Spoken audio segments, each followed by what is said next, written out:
So it was a 2-week journey where we traveled all through Ghana. We went to Mole, Bolga, Bali, Bolga, and Cape all those, Coast, Kakom, Kumasi. We did everything within those 14 days.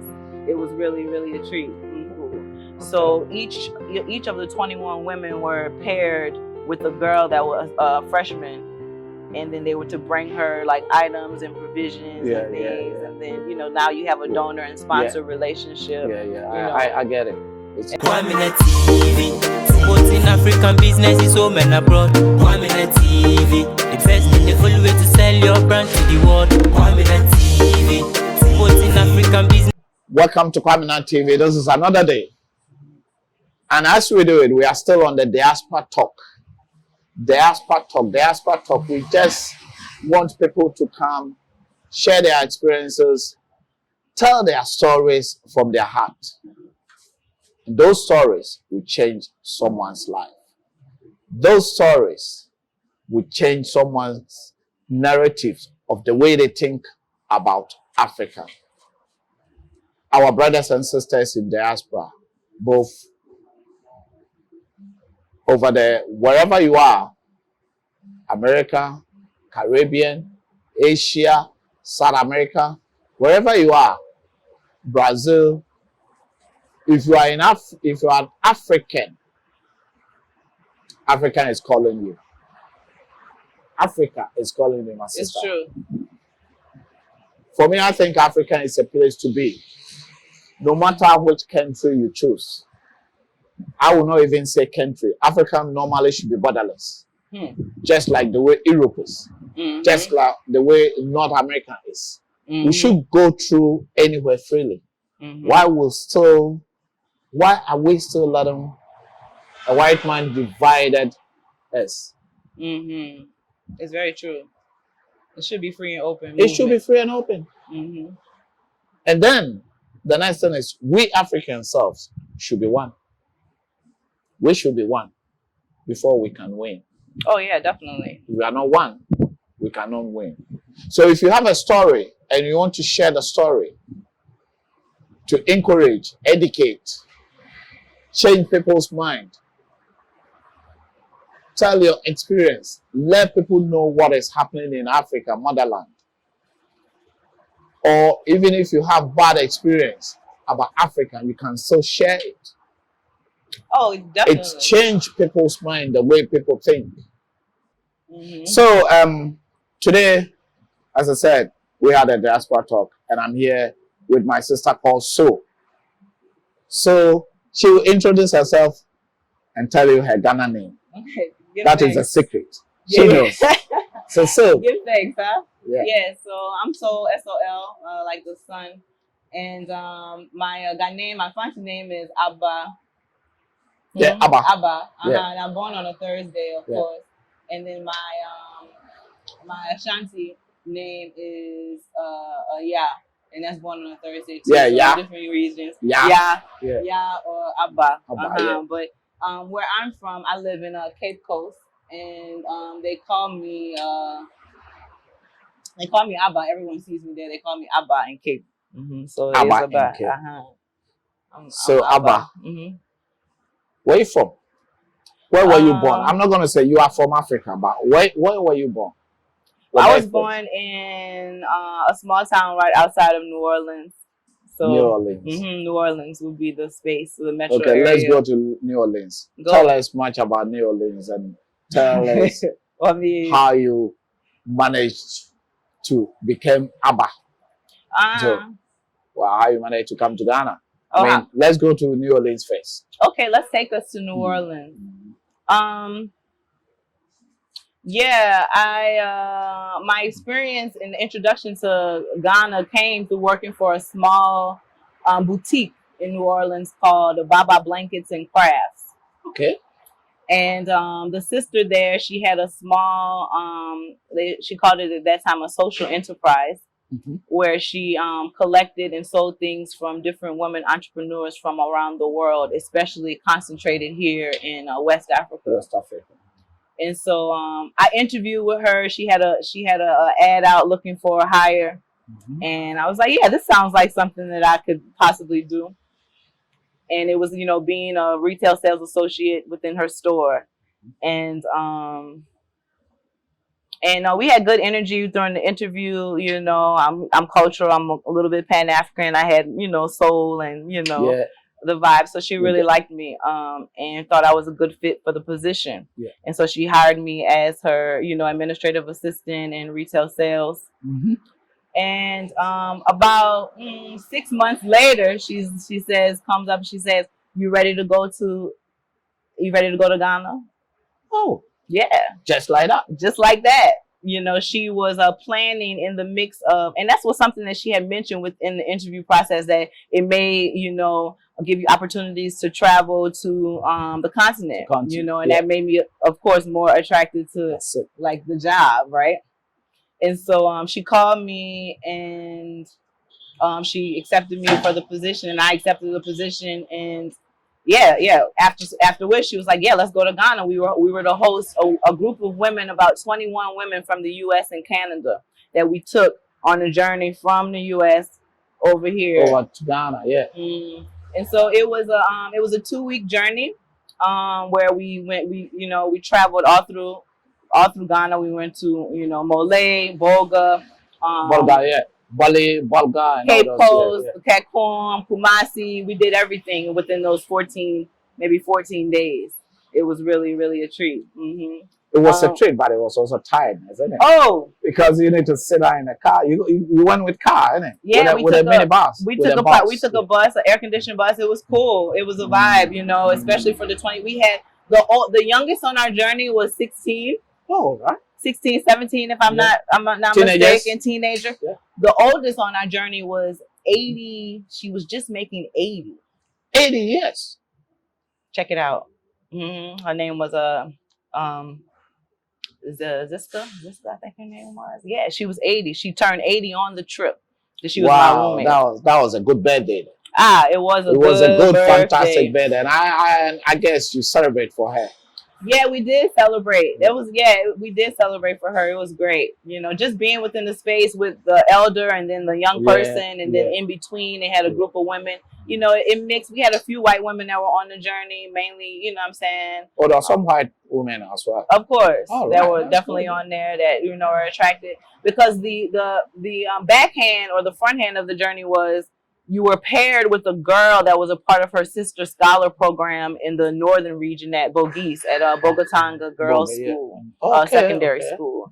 Okay. So each of the 21 women were paired with a girl that was a freshman, and then they were to bring her like items and provisions and things. And then, you know, now you have a donor and sponsor relationship. I get it. It's like you take one of them to take care of them. Boom. And then they stuck with them throughout their 4 years, or at that time it was 3 years through secondary school. And then they supported them financially, of course, you know, with just, you know, funds in order to make it easier for them. And that's what normally I think that's a type of help that we need in a continent. And we are people that in diaspora that have knowledge, money, financially, knowledge, equipment, could bring it back down. Oh yeah. And the experience. Oh yeah. To bring it down to help build Africa, because the youth are in Africa. Yes, plenty. And the youth, millions of children. And Africa is the future. No matter what people think about Africa, Africa is the future, because we have the manpower, and to develop a country or continent, it's about manpower. Yeah, you could have all the machines, but still people have to operate it. Well, that's something that we're not slacking here, is manpower and human resources. Human resources. Yeah, definitely. That's not anything that's slacking here. And then of course Africa is raw. Why come here? It's a very raw. It's when I say raw, I mean it's so much opportunity to grow. I said it's a virgin continent. There's a lot to do here. Especially if you are well traveled and well rounded, and you have an open mind and perspective about what you can bring to her. Yeah. in order to not change her but lift her up. That's it. Hmm? That's it. Not You know? change it. But lift her up. Because a lot of times we come here in this space, and I mean, I've been accused. I've accused myself of doing it. You know, of, let's change this. You know, and that's the European mindset. You know what I'm saying? We can't change it. Americanized, That's colonized state of mind. Western way of living. You know, I'm gonna come and change and whatever. And then, yes, it's a very the systems here are very informal. The formalities do not exist like they are in, you know what I'm saying, Europe and the US or whatever. Mm-hmm. But also, they don't need to exist. That is the way. They don't need to. The people are living in their country and they think they are flexible. They are, you know, they have everything at hand. So they look like they are laid back. But they do their own thing. And the freedom to be rich is to do your own thing. To do your own thing. And that's one is, for me, when I look at Ghana, I see a land of entrepreneurs. That's it. Ghana have more entrepreneurs than so many African countries. And most women entrepreneurs. Straight up. Every man out here is working. I'm telling you. It's really not about, now I will say this. Do we need to develop our industries and factories in order to allow more employment opportunities for the small man? Yes. Yes. We do. We need those, because the youth, not to say they need a job, they need something to do. That's it. And we have plenty for them to do. There's the thing. You know what I'm saying? It's not necessarily about the factory itself or the manufacturing or the big building or the big corporation. No. Just But the youth need something to do. And that is why training. Mm-hmm. Practical training. Absolutely. And looking at Ghana, we have the energy. Solar should be one of the main things. Solar. I don't even know. I'm telling you. Yes. Solar. It should be a requirement. It should be mandatory. It should be mandatory. Why? It should be mandatory. The government, for this one, the government should be made it mandatory. Oh. And it should make something like duty-free for solar equipment. It's true. And we can manufacture our own equipment here in Ghana. There's a company that's doing it. I've seen it on YouTube. I think Wadamaya, I interviewed that guy. Mm-hmm. I've seen it. Mm-hmm. But it's extremely expensive. It's like if you are not a rich man, you can't get it. But it should be for the layman. It should be for the layman man. It's true. So let's go on you still. Yeah, it's cool. So New Orleans. Sorry, we got off of New Orleans and whatever. We got off New Orleans, and you moved to Ghana. So then, boom. Fast forward. Mm-hmm. Then I worked with Baba Blankets and Sister Works for about 4.5 years, and it kept me on a movement to Ghana back and forth. I was on the move. Going to the north. After the first holidays, journey, you came back again. And we came back again. We did it again. You know what I'm saying? Interviewed more girls. I interviewed over 400 girls in the northern region. Oh, wow. And I mean, I've been all back in the bush in the north. Mm-hmm. Interesting. The local areas. Villages. The deep village, like main road, side road, down in the village. Way back. Some places you need to walk before you get there. Oh, you were walking. Yeah. It's true. And so then I worked with her, and then I had my baby girl, which she's half Ghanaian. So I found a guy out here that and we made a baby. Okay. And so now I had a little Ghanaian baby in the U.S. and we spent some time in the U.S. Just getting together with the child. Right. And then in 2020 we came back actually. At the start of the pandemic, we came back to early 2020. January straight at the beginning. So you were lucky. You entered before the lockdown. We were here before the lockdown. And how's the experience? Because it was something that no one knows that is going to happen, and it's just like boom to Ghana. And were you planning to come to stay in Ghana? No way. Or you're just coming for holidays and it just happened? Our thing, we were planning to come for about 5 months. From January to May. I was set to leave out back in May and just spend some time here and visiting with family. And by the time, you know, even getting on the plane and everything, nobody ever in January, nobody was even talking about it. It was way far off. But it's almost as soon as we touched down in Ghana, it was like the corona thing was starting to creep up. Yeah. And it was like, what's happening? And then by March, it's in China. they said it's in China. It was way in China. It was like, what's happening? And then I'm just watching, like, no, that's not, you know. But you see how they close the borders? That'll blow your mind. Yeah. Because it's nothing like being in a country, but then, you know, because it's nothing like being here in Ghana or any country. But then the moment they tell you that you can't go. You can't go. You can't go.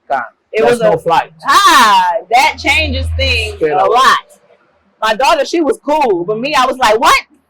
I gotta go. I gotta go. I was like, wait, what? I don't necessarily was thinking that I had to go. I just was just the cloud was over my head of, wait, am I ready? I'm like, wait a second. Am I ready to be here? Am I ready for a long time? Yeah. That is wow. You know, I remember before UK closed down, do the lockdown, or before Germany did the lockdown. I was in UK at that time, and I say that when the thing happened, I said that my passport is getting to expire to the end. I said, if they do the lockdown, because they were talking about it, some countries, Canada or something like that, have already started. I said, if they do this, what will happen if my passport expires? I can't travel and I want to go to Ghana one day. What will I do? I'll quickly go to Germany and renew my passport. I quickly, on the 5th of March, I run to Germany. And good thing about it is, once you get to Germany, straight away, I went to the authority, I just did the passport. Then they sent it straight away. I came back. So 2 days I spent in Berlin. Then I came back to UK. Then boom, on the 12th, the border was like boom, close. I said, okay, I renew it. I still have that. So in case if any serious, they can just post it. It's true. They can just post. It's true. And say, all of those things are in your mind. Yeah, because it was pressure. They did it so quickly. It was like so quick. They were going to bam, boom, borders closed. What? But I enjoyed here. Let me tell you, and you know, people listen hard too. I enjoyed being in Ghana. It was rough. In Cape Coast at that time. And Cape, nothing changed. Nothing moved. Nothing Since stopped. 2020. Now the movement of the foreigners and the visitors and the tourists, yes, of course, because the borders are closed. Yeah, that's true. But as far as the movement of the people in the country, nothing changed. The fishermen were still going out to fish. Yeah. Hello. Yeah. That's true. Yo. that for me that made a huge difference. That's it. That means food is coming. Food is coming.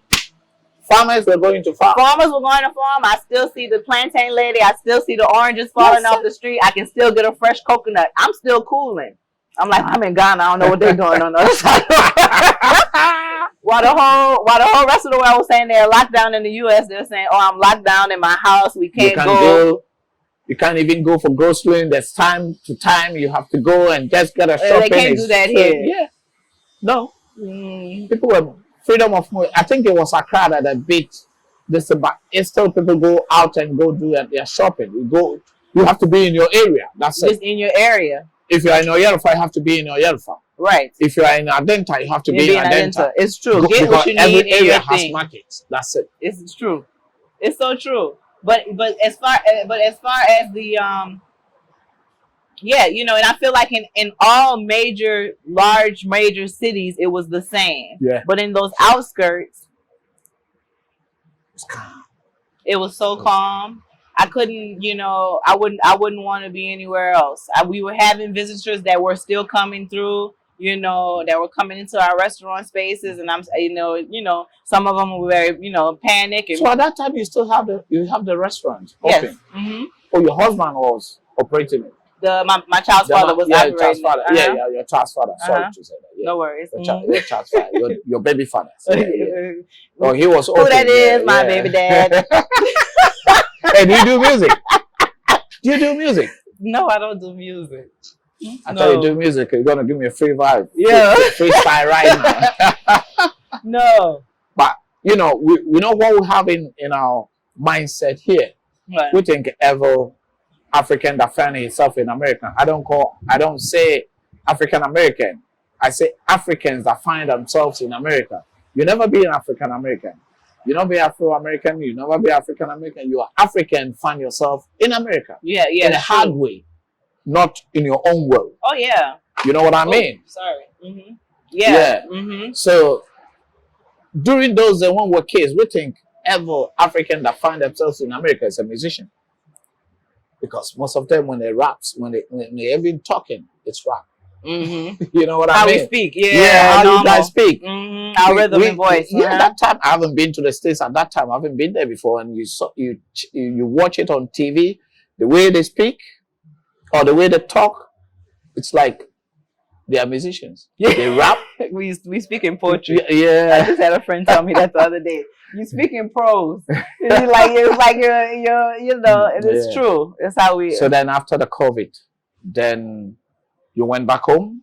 No, we actually stayed here. We were here. We just traveled back to the U.S. in December of 2021 before Aquafado did this new mandate thing. Yeah, I mean, Mm-hmm. Oh, those if you don't take the injection, don't come in, and all those things. Yeah. And so,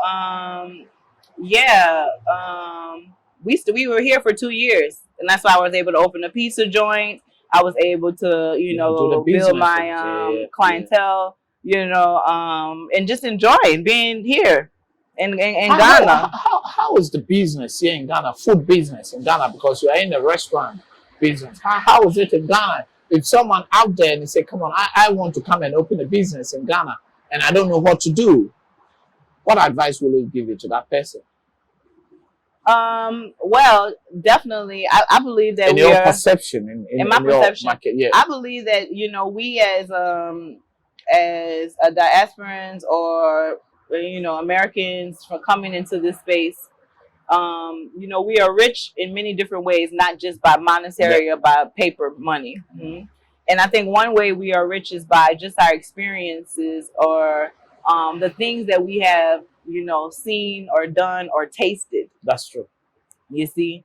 And so for someone that would be coming over here to the space that would be interested in food, definitely food is an avenue for you to take to sustain yourself here. It's food, clothes, and shelter. People are going to eat. Offering the variety that we know of and the things that we know and what we know how to do with different things. Yeah. You see, is what Ghana and locals and foreigners alike will benefit from. Now getting the Ghanaian to branch off to taste the other food, will be challenging, because Ghanaians are very, very straight up about their food. Yeah, Banku, fufu, soup, straight. You know, we have breakfast as Banku. We have breakfast with kenke, dokno. Yeah. Yes. Mm-hmm. Because somehow, in the morning, when you get up in the morning, you go on the street, there's kenke, there's benku, there's all the hard food. The heavy food. We have it all over.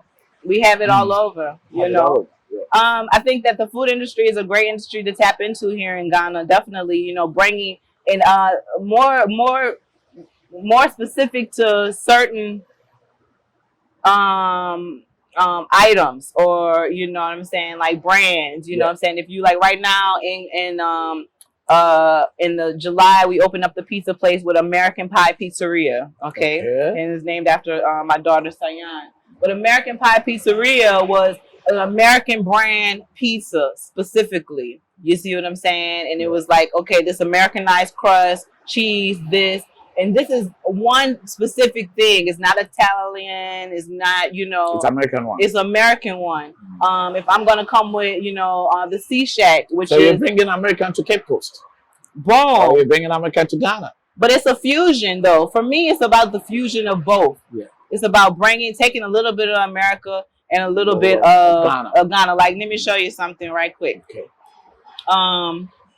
The other day I made, let me find it. The other day I made gari. I made gari and onion rings the other day. Oh, gari as an onion rings. Yeah, let me show you. Let me find it, right? So basically, you're using the local. So materials. I am so set on finding local ingredients and making it, you know what I'm saying, familiar to us. So we love onion rings. It's something that we do in our culture. Ghanaians love onions too. Like I've seen Ghanaians take a raw onion and like. Oh yeah, I do that. I ate that pepper onion. I ate it a lot. A lot. If I do salad, I have to get whole round of onions on it. So it's just about including or just, you know, branching out to be more innovative with the food. That's it. You see what I'm saying? Yeah, and that's the only reason why I know that is because I've seen it done in many, many, many different ways. I've seen it beer battered. I've seen it dipped in breadcrumbs. I've seen it dipped in flour. I've seen it dipped in panko. But that's only because I've had it from a Thai place. I've had it from an Italian place. I've had it from this type of place. You see what I'm saying? So my mind is open to say, I can take this gari, which is really fine, starchy, you know, grainy, and I can put this on an onion ring and get the same thing. Oh. So then it came out like super crispy. You know, it was like great. So guys, this is it. I know you're not gonna see it, but I still show it to you because it looks fantastic and it looks the same. And so it's just about introducing those small concepts in the Ital restaurant. Ghana, you know, Africa is a huge sourcer of okra. You know what I'm saying? Yeah. Okra. Yeah, I know. Okra. Straight. In New Orleans. We get a lot. People grow it in their gardens. Perfect, right? In New Orleans, we love. Well, like I can say, it's all that different because we are the same people. So everything that you eat over there is the same that we eat here. Oh man, your jollof rice is our jambalaya. Yes. In New Orleans, we have jambalaya. Yeah. The same thing as African jollof rice. Jollof rice. A rice and a red stew. Yeah. And we ours, put bread, tomatoes, and all that stuff. Yeah. We put sausage and shrimp in yours. You put chicken and goat and whatever. We put goat and we put some of them put vegetables and we put shrimps as well, sausage, just like everything. We don't have much sausage. It's just recently like sausages coming here, but we use chicken. Yeah, we use chicken and all that. I don't eat the sausage here anyway. It's not because I hate it. It's because I don't like sausage. Even over there, I don't like sausage. We were actually, me and my co-worker here were just talking about, hey, Sister E, give thanks. Me and my co-worker here were just talking about the sausages here and the brands of sausages, because that's something that we do very well, and especially from New Orleans. Well, anyway, New Orleans is a food space, so I can go and we can talk about food all day. I'm always going to talk about food because New Orleans is a space that, you know what I'm saying, really reveres food. They really love it. And I really love food too. So if someone in New Orleans now and that person loves to cook and they want to come here, will you encourage that person to come? Yeah, absolutely. Someone is watching you right now from New Orleans and said, come on. And the way Sister is saying, I think I have a plan to also to open a restaurant, which I can't do it over there easily. What I can do it here easily. Will you encourage it? Even if so, of course, you know, because it's not as difficult as owning a whole restaurant storefront. It's more of like popping out small items. That's it. You know, you see somebody at the Banku stand selling Banku and fish. That's our specialty. That's it. Find your specialty in the U.S. Find your specialty in the U.S. and stick with it and bring that specialty over here. it's a lot of things that we do over there that are not introduced here, you know. Which you can bring it here. But you can because bring if it you here. can make stew okra or okra stew or stew okra, then that means you can also come and do the same thing here, but in your style. In your style. And they will receive it. Will receive it. Oh yeah. As long as it's hearty and it's got some starch in there, I think it's good.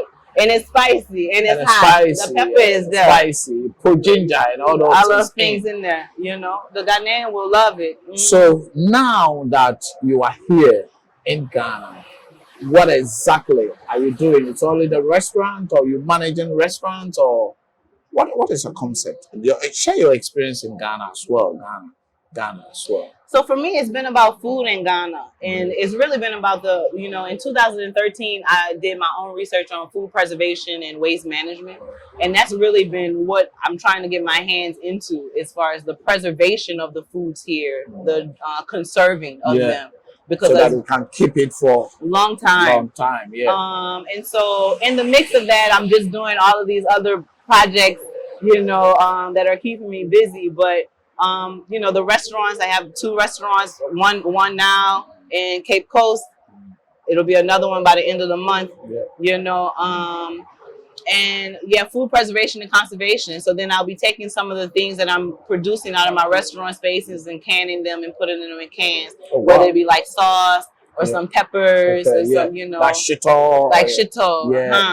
You know, do you like Louisiana hot sauce or like the hot sauce brand? I see that. So you want to do like pepper sauces? Yeah, real red pepper sauces. Chutneys, jams, dry goods. It's a huge market for that here because we have plenty of it.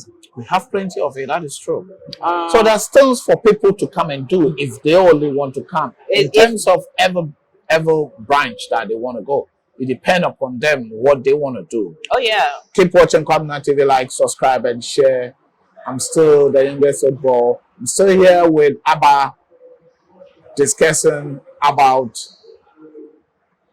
if you want to come to Ghana. Abba is sharing her experience and telling her story, and we think this story will encourage you to come back to your motherland.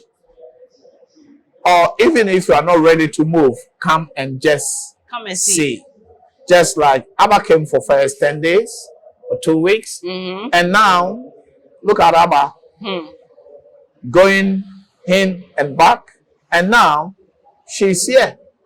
Over 2 years now. Over 2 years, over 2 years 3 years now. It's going to 3 years now. So if this place is not a place to be, Abba won't be here. Isn't it? True. I mean, we don't say things are just like in a silver platter, which is everywhere. Oh, don't get it twisted. Yes. But when you come, the freedom, no police will pull you out. No, it never happens. No. No soldier will pull you out. I think one of my sisters said it the best. Here you're judged on the content of your character and not the color of your skin. That's it. And that makes a huge difference in your quality of life and your peace of mind. That's it. When you wake up in the morning, all the people you see around you, it's what? It's your own people. It's your own people. The same color like you. It's your own people. And it's no pretension. No. You see, we're chilling right now. I don't feel no type of way. No. You see what I'm saying? You don't feel any type of way because you see, you're mixing with all different types of people from all different backgrounds, from all different countries on the continent of Africa. You might run into, you know what I'm saying, a Nigerian. You might run into, you know, a South African. You might run into a Senegalese here. You might, you know, it's just so much diversity here within the space. Even from Germany to UK, you know what I'm saying, Europe. I mean, it's just so much diversity in us that are coming back home. Yeah, coming back home. You know, wanting to give Africa like our energy, you know. Yeah, because the thing is, we are the Africans. We are the only people who can make Africa great again. We are the only people. Well, I don't, you know, for me, I'm not getting people,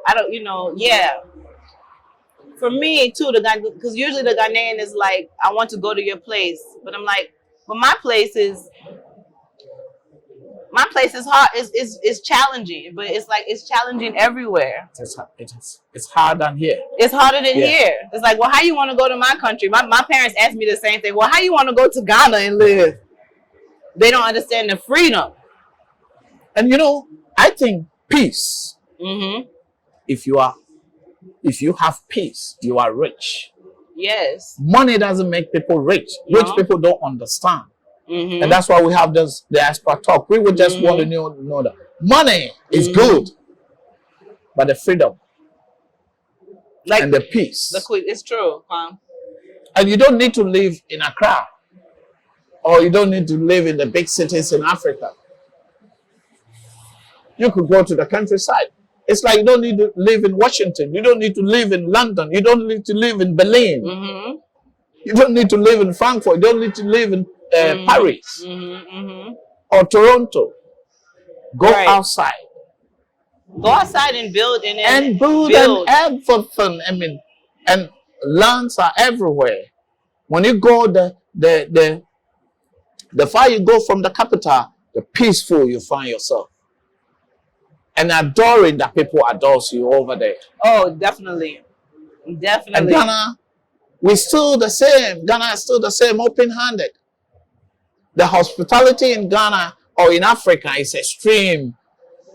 And that is why I'm going to say that is why the white man took advantage on it. Mm-hmm. And did so many wrong turn or bad turn against us. Mm-hmm. It's still still trying there. to take advantage. It's true. Yes. Mm-hmm. It's very true. So if white man is taking advantage, why we don't take advantage on our own land? Of our own land. Marcus Garvey said that, come, guys, do things for yourself. Don't wait for anyone to come and help you. That's what Marcus Garvey said. Now, Marcus And the Garvey same also thing Kwame said, Nkrumah said. you said, Marcus Garvey also said, Africa is for the who? For Africans. Straight.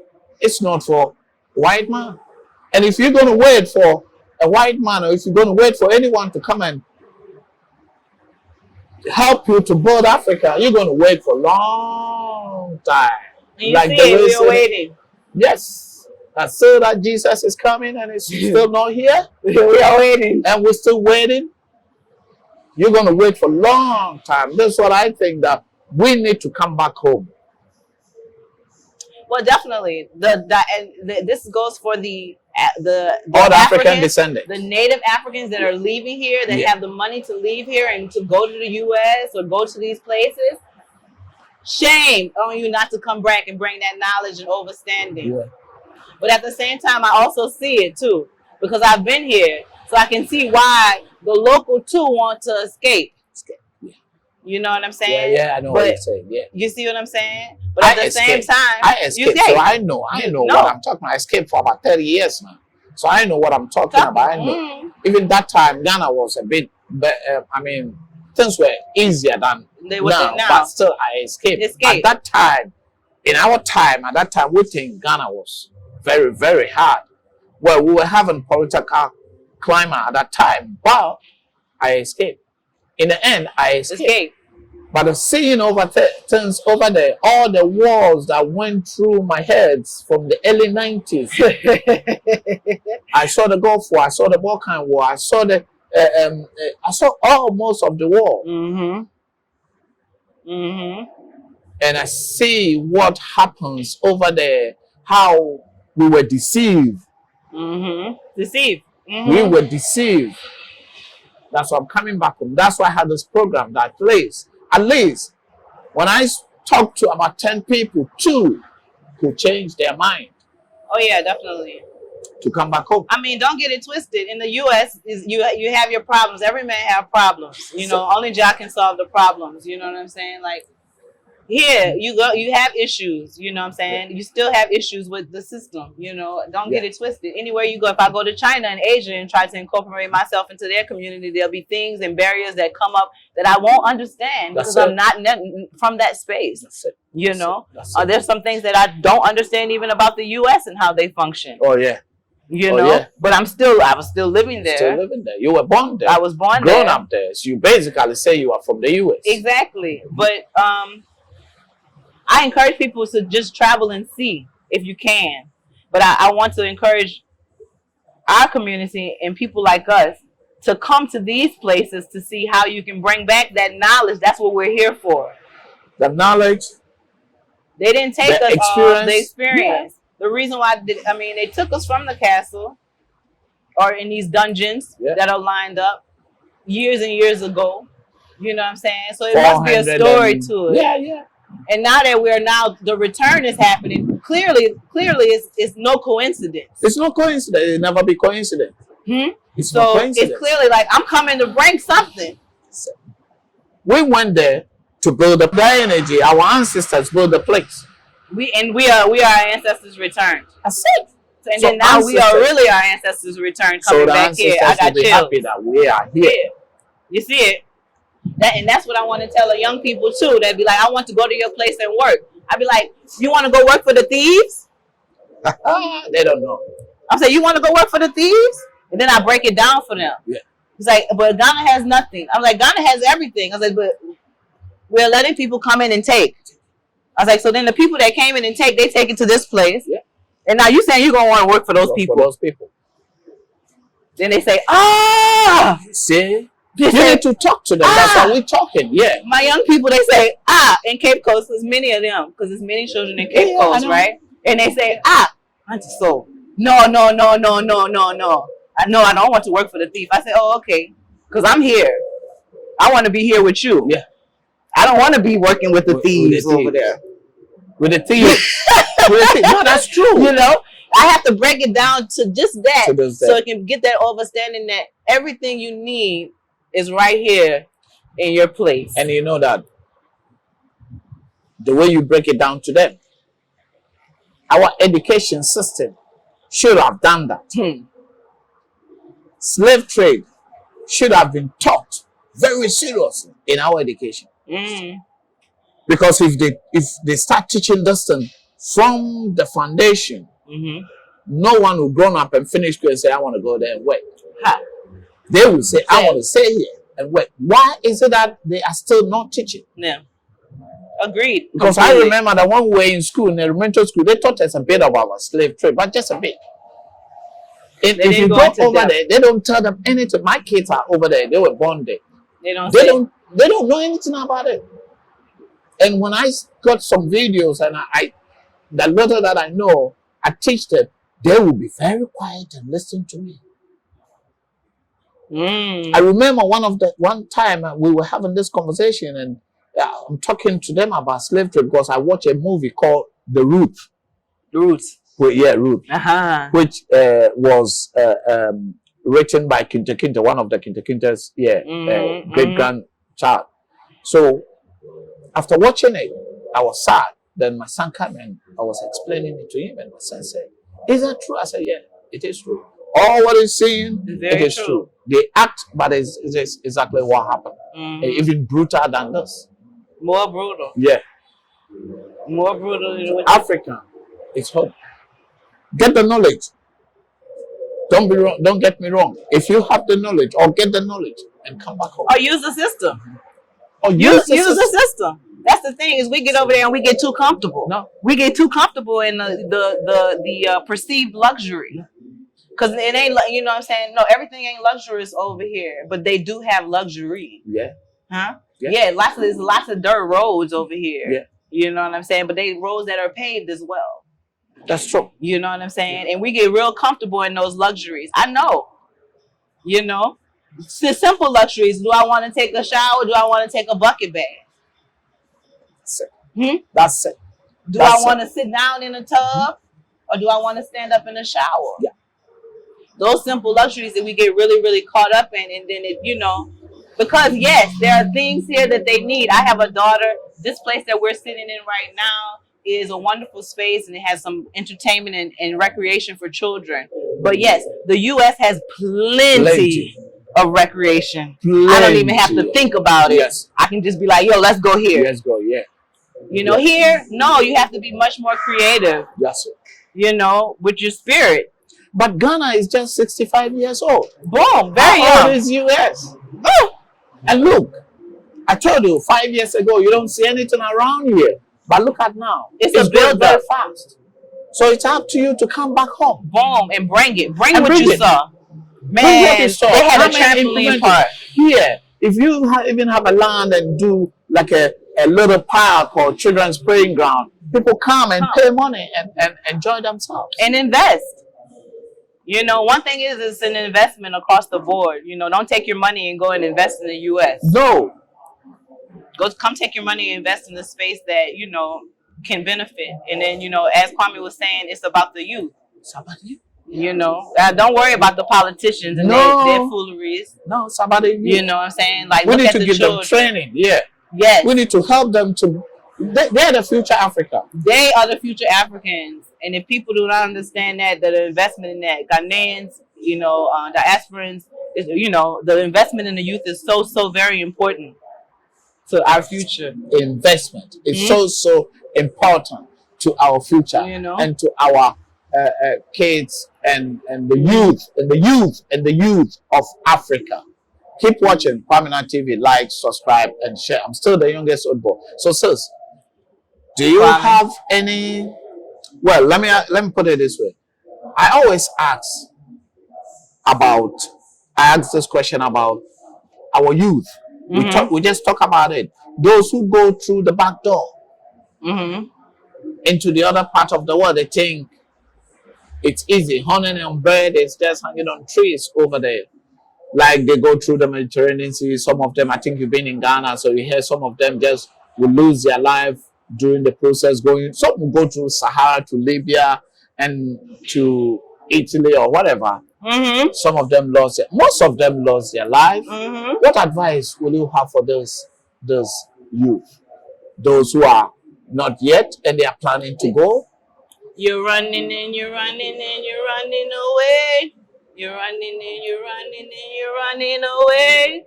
You're running and you're running and you're running away. But you can't run away from yourself. That is true. You can't run away from yourself. So you will get there. And you will be disappointed. Just like you say, once you got there, you say, I'm here. I'm telling you. And now we're looking at you right now, having interviews on trying to get people back to come here. That's it. That's it. When I went to Europe, those days, 1989, just before Berlin Wall, and when I got there, I mean, the first thing is, I landed in Frankfurt and they put me in South. Straight away, I went to South because I got there, I said, I'm going to seek asylum. And you see, that time, things were even easier because there was so many black people over there. So even though they accept you with condition. It's always with condition. Condition. It's always. So I bring myself over there for them to enslave me. I'm telling brothers and sisters, it's not like I don't travel. If you want to travel, if you want to go and see, go in the right way. It isn't worth it. It is not worth it for you to go through the Mediterranean Sea. It is not worth it. There are some people saying in Ukraine now that they don't want to come back home. Some Ghanaians are saying, I don't want to come back home. For me to come back home, I will die. When you die, if you are in, you can make change. If you are not in, if you die, how can you make change? But look at how the Ukrainian people were treating the blacks. So I don't understand. So innocent. You're forcing yourself to stay in a place where you're not accepted. That's how many people feel about the U.S., you know what I'm saying? But it's not that, because all of our land is ours. This land is our land, all of it. The whole world is ours and our oyster. We can have it all. Black people are everywhere. So wherever you want to go around the world, that'd be fine for me. Yeah, Africa is for the Africans. But, you know, the thing about it is that it be like trickery. You know? Like, why? Why? That's a big question. Why? W-H-Y. Why? You know, you get caught up in a space. And the thing is, you know what? People are curious to see what they haven't seen before. Absolutely. But that's what I say. If you want to travel, go in the right way. Don't go through Sahara. When you get to Libya, they will maltreat you. When you pass there, go to the Mediterranean Sea. You could see, I saw some video that the Greek authority was trying to push the boat, or that little boat that the refugees are coming with it. They were pushing them back somewhere around last year. And this is dangerous. But they were doing it. So why? Mm-hmm. Why do you want to also put yourself in that trouble? And the second one is our African queens, the ladies that travel to Middle East. I think you were here. You came here 2020, so you were here when they were stranded in Middle East. That they want to come back, and the Canada Japan, one of the politicians. I mean, we say shout out to him always when I mention his name. That they spend some money to go and bring them. The government also did his part, but individuals, Canada Japan did that to bring them from Middle East. I think they were in Kuwait or Saudi Arabia. And the last one was in Lebanon. 2020, 2020, somewhere around that. You have to go and bring them. Why? Why do you want to go there again? Why will a queen go and be a slave for, sorry to say, an Arab man? It's true. We just have to, they say no. Why will you even travel to that place and go? People that they don't want you. Yeah, it's the trickery. It's the worldwide trickery that's happened, and it's been. And it's happening. not like they pay them good money or something like this. No, it's not all that. It's just deceive. It's just deceit, and they've really done a job. When I went back home, we talked about we talked about our vision, or what as a child, when I was a small child watching TV, and what I was shown on TV about Africa. About Africa. And I think it was this lady, I don't know, I have to call her now over here. It was like this one white woman, Sally or whatever. But the images and things that she would get, or that they would take from the continent. Yeah. And they were put on TV. This is why we want to change it. That is why me and you are here. You see We're those just images. trying to change the narrative of Absolutely. Africa, the way people, how the Western media have destroyed the image of Africa. Absolutely. Because my parents, my mom, bless her heart, she's coming in, God willing, she'll be here in June. But baby boomers and people of, and really not even baby boomers, even people that are not, under 40, 30. Their idea is really is warped of what it is. Because what they were showing was her asking for $1 US to feed this poor African child that belly was out and flies hanging on his face on the and nose, everything. Nose dropping. Yeah. I beg. Have you? How many times have you seen something like this here? You tell them, because you are the one that came from the other side. You tell them you are here. It's not honestly. That's why I say we don't do interview. I mean, what makes it different from the in Mississippi, in the bum banks in Mississippi? No different. Same flies, same red dirt. You know what I'm saying? It's just getting over that mind frame, the mindset of this is what Africa is. We never knew until now. These phones. Hello. Letting us know. The internet, the age of Aquarius, the same thing, the age of information. That's it. The same thing they created. That is why I said we had a platform that they have created for us. They think they are created them to be smart, but it's basically it's our time for us to sell ourselves in a positive connect way, to reach our river. Boom. Because now I can go, all I got to do is go on Instagram and type Senegalese food and a hashtag, and guess what? All of the Senegalese food will come up. All of the Ghanaian food will come up. This is what I'm saying. That is why we are having this program. This is Diaspora Talk. No matter where you are, if you are in New Orleans, if you are in the States, if you are in Canada, just give me a call and we can make video calls and record it and bring you on the platform. Any advice, any experience that you're over there, if you want to come back home to connect, if you connect, we'll link you up to someone who can even help you to come back home. There's a lot of people that want to come back home, which they don't know where even to go, who to talk to. Call Kwaminat TV. We'll link you up. There's a lot of travel agents that's there to help you to come back home. And there are a lot of trusting souls and spirits that will be able to assist you. There are a lot of platforms that are out there. That's a lot. Where use your resources to your advantage. Don't come with you and buy your team and have your back to be able to, secure whatever it is that you want to do. But the possibilities are innumerable. The possibility is innumerable. Mm-hmm. Keep watching Kwaminat TV. Like, subscribe, and share. Sister, do you want to say shout out to someone over there, your mom or something like this? Probably they are watching it, so just say hello to your mom or anyone that you want to say to. Call their name, or if you want to say anything to New Orleans, great New Orleans. Nola, greetings, my people in New Orleans. I miss you. I love you. Do you have any social media handles that you want to put it there in your restaurant or something, like if someone is coming to Cape Coast or something? If someone wants to reach you, do you want to put Definitely, we can do that. Definitely, if you're in the area of Cape Coast, come check out Emperor Itao Joint Vegan and Vegetarian Kitchen. Chef Jahai Kenya is there cooking it up. I'm there assisting him sometimes. If you are in Cape again and you want pizza, or if you want chicken, in the next couple of weeks, by April, we'll have the Sea Shack and the American Pie Pizzeria APP back up and running in Cape Coast, and you'll have some real good food in that way.